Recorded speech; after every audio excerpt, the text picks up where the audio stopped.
নমস্কার, আমার ইউটিউব চ্যানেলে আপনাদের সবাইকে অনেক অনেক স্বাগত আর অনেক ভালোবাসা। আজকের নিবেদন উপহার। অর্ণার বিয়ের পর এটাই ওদের প্রথম ভ্যালেন্টাইন্স ডে। বিয়ে নিয়ে কোনোদিনও খুব বেশি ভাবেনি অর্ণা। আসলে মোটা মোটা বইয়ের ফাঁকে সময় পেলে তো ভাববে। বিভিন্ন জ্ঞানে মগজ সমৃদ্ধ হয়েছে বারবার, কিন্তু প্রেমের রঙিন ছোঁয়াতে কোনোদিনও ধরা দেয়নি অর্ণা।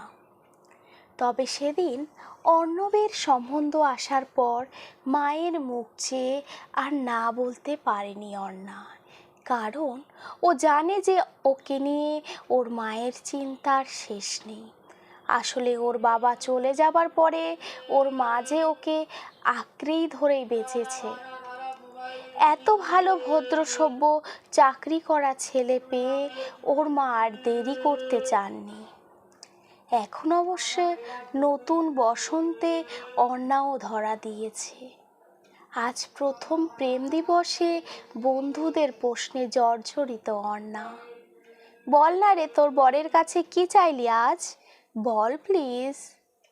অর্ণা আজ অর্ণবের কাছে একটাই উপহার চেয়েছে। বলেছে, যদি কোনোদিন চলে যেতে চাও তবে তোমাকে আটকাবো না, কিন্তু বলে যেও আর একটু আগে থেকে বলো যাতে নিজেকে সামলাতে পারি। আর যদি পারো তো একটু সামলে দিয়ে যেও। বাবার মতো না বলে সমাজের সহস্র প্রশ্নচিহ্নের মধ্যে একা ফেলে দিয়ে চলে যেও না যেন। নমস্কার, আজকের গল্প এই পর্যন্তই। গল্পটি যদি আপনাদের ভালো লেগে থাকে তাহলে অবশ্যই একটা লাইক করে দেবেন আর কমেন্ট করে আমার পাশে থাকবেন। আর চ্যানেলটিকে সাবস্ক্রাইব করতে কিন্তু ভুলবেন না। আর সবাই ভালো থাকবেন, সুস্থ থাকবেন, সাবধানে থাকবেন।